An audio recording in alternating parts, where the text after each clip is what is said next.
Vote কেন একজনকেও বাদ দিয়ে হবে এই বাংলায়? প্রয়োজনে ভোট 7ই মের পরে হবে।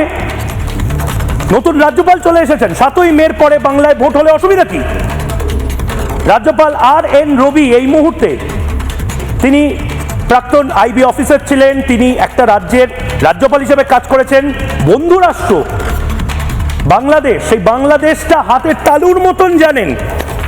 শত্রু রাষ্ট্র পাকিস্তান, সেই পাকিস্তান কি কি করতে পারে তার বস এক সময়ের অজিত ডোভাল তাকে খুব ভালো করে শিখিয়ে দিয়েছেন। অজিত ডোভালের ডেপুটি এই RN রবি।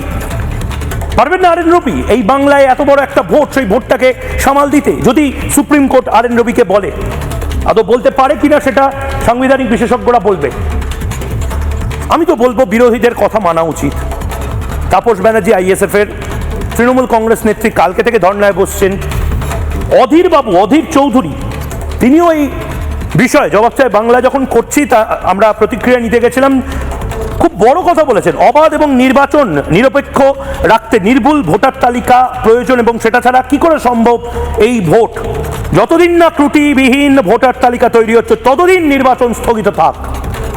আমিও বলছি, গোটা বাংলার মানুষ বলছে, আইনও তাই বলছে। জন্টু বারাইক বলছে, আইনটা কি? জন্টু বারাইক 30 সেকেন্ডে বলুন। পরিষ্কার বলছে আইন নর্মাল কোর্সে 356 হতে পারে, আসামে হয়েছে, কাশ্মীরে হয়েছে। স্টেট গভর্নমেন্ট বা নির্বাচন কমিশন যদি সুস্থ নির্বাচনের তালিকা তৈরি না করতে পারে, মাথায় রাখতে হবে আর্টিকেল 16, বৈধ নাগরিক বৈধ ভোটার বা ভাইস ভার্সেস, বৈধ ভোটার বৈধ নাগরিক।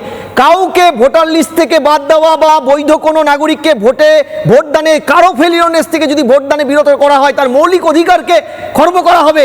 সেটা হতে পারে না, কল্যাণকর রাষ্ট্র সেটা মেনে নেবে না।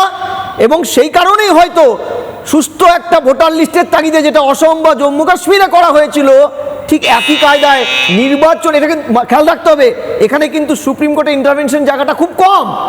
কারণ এখানে একদম সংবিধানে পরিষ্কার লেখা আছে, একটা ক্লজের ক্ষেত্রে সংবিধানের প্রণেতা কিংবা মাননীয় সুপ্রিম কোর্ট কোনোভাবে নাক গলানোর সুযোগ রাখে না।